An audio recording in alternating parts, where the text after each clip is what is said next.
नमस्कार, मैं हूं जयश्री नागदा और आप देख रहे हैं सीबीसी न्यूज राजस्थान। राजस्थान में एक बार फिर राजनीतिक बाड़ेबंदी हो सकती है, जिसका कारण राज्यसभा की 4 सीटों पर 10 जून को होने जा रहा चुनाव है। कांग्रेस और बीजेपी दोनों ही पार्टियों ने प्रत्याशियों के नाम पर तेजी से मंथन शुरू कर दिया है। संख्या बल के हिसाब से 2 सीटें कांग्रेस और 1 सीट बीजेपी के खाते में आती साफ दिखाई देती है, जबकि चौथी सीट के लिए मुकाबला रोचक हो सकता है।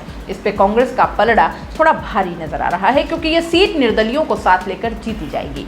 चौथी सीट पर जीत निर्दलीय बीटीपी, आरएलपी और माकपा के सदस्य तय करेंगे। बीजेपी इतनी आसानी से चौथी सीट कांग्रेस के लिए छोड़ने के मूड में नहीं है। अगर बीजेपी ने 2 सीटों के लिए कैंडिडेट उतारे तो राज्यसभा चुनाव के लिए एक बार फिर बाड़ाबंदी हो सकती है। चुनाव आयोग के अनुसार 24 मई को नोटिफिकेशन जारी होगा और 31 मई तक नॉमिनेशन भरे जा सकेंगे। कांग्रेस और बीजेपी दोनों पार्टियों में प्रत्याशियों के सिलेक्शन की कवायद तेज हो गई है। बीजेपी 2 सीटों पर प्रत्याशी उतार सकती है। राज्यसभा सांसद ओम माथुर को फिर से रिपीट भी किया जा सकता है। अगर उन्हें फिर से कैंडिडेट नहीं बनाया तो एक सीट पर ब्राह्मण और दूसरी पर दलित या आदिवासी वर्ग से उम्मीदवार बनाया जा सकता है। दलित समाज से उम्मीदवार के दावेदार में बीजेपी के प्रदेश मंत्री और नगर पालिका के पूर्व चेयरमैन महेंद्र सिंह जाटव है, जो कृषि मंडी चेयरमैन भी रहे हैं। जाटव भी संघ पृष्ठभूमि से हैं। पूर्वी राजस्थान में दलित समाज में अच्छी पकड़ है। एसटी वर्ग से आने वाले पूर्व राज्य मंत्री और बीजेपी के प्रदेश महामंत्री सुशील कटारा भी राज्यसभा के दावेदार हैं और वह आदिवासी क्षेत्र डूंगरपुर से आते हैं। इसलिए माना यह जा रहा है कि निर्दलियों और अन्य पार्टियों के सदस्यों के बूते कांग्रेस को तीसरी सीट जीतने में भी ज्यादा जोर नहीं लगाना आएगा। राज्यसभा की कुल 10 सीटों में अभी बीजेपी के पास 7 और कांग्रेस के पास 3 है। चुनाव के बाद कांग्रेस की 6 और बीजेपी की 4 सीटें हो सकती हैं। बीजेपी को 3 सीटों का लॉस हो सकता है। राजस्थान में कांग्रेस के मौजूदा सांसदों की संख्या राज्यसभा में दुगनी हो सकती है। जीत का फॉर्मूला कुछ इस तरह होगा कि संख्या बल के आधार पर कांग्रेस अगर 3 प्रत्याशी खड़ा करेगी तो उन्हें जिताने के लिए 41 यानी पहली वरीयता के कुल 123 वोट चाहिए, जबकि बीजेपी यदि 2 प्रत्याशी खड़े करेगी तो उन्हें जिताने के लिए 41 यानी 82 वोट पहली वरीयता के चाहिए। ऐसे में एक सीट के लिए मुकाबला बेहद रोचक हो सकता है, जिसमें निर्दलियों और अन्य पार्टियों के विधायकों की बाड़ेबंदी करनी पड़ेगी।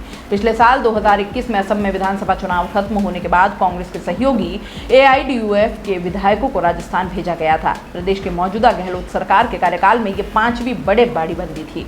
नवंबर 2019 में महाराष्ट्र के विधायकों की जयपुर के एक रिसोर्ट में बाड़ाबंदी की गई और इसके बाद फरवरी 2020 में मध्य प्रदेश और गुजरात के विधायकों की दिल्ली रोड के होटल और रिसोर्ट्स में बाड़ाबंदी की गई। इसके अलावा 2020 में ही राज्यसभा चुनाव के दौरान बाड़ाबंदी की गई और उसके बाद जुलाई-अगस्त में राजस्थान कांग्रेस में पूर्व डिप्टी सीएम सचिन पायलट और उनके 18 समर्थक विधायकों की बगावत के बाद खुद मुख्यमंत्री अशोक गहलोत को 34 दिन तक बाड़े में बंद रहना पड़ा। इसमें विधायकों को तोड़फोड़ से बचाने के लिए सरकार को जयपुर से लेकर जैसलमेर तक के चक्कर लगाने पड़े थे। दोस्तों, सीबीसी न्यूज आपके सहयोग से लगातार बढ़ता जा रहा है। स्वतंत्र पत्रकारिता का सहयोग करने के लिए आपका धन्यवाद। सबसे पहले तो जिन लोगों ने हमारे चैनल को सब्सक्राइब नहीं किया है तो पहले सब्सक्राइब करें, जिसका कोई शुल्क नहीं लगता और बड़ा आसान है। बस नीचे दिख रहे लाल सब्सक्राइब के बटन को दबाना है और पास में दिख रहे बेल आइकन को भी दबाना है, ताकि आपको अपने सीबीसी न्यूज के हर अपडेट्स मिल सके। हमारे इंस्टाग्राम पेज और फेसबुक पेज को भी लाइक करें, फॉलो करें। वहां पर भी आपको मिलती है तरह तरह की अपडेट्स। हम पूरे राजस्थान से आपके लिए लाते हैं वो खास खबरें जो आपके लिए जरूरी है, और वो भी पूरी बेबाकी के साथ। पत्रकारिता के इस मुश्किल दौर में आपकी आवाज जिम्मेदारों तक पहुंचाना ही हमारा लक्ष्य है, और ये आपके सहयोग के बिना संभव नहीं है।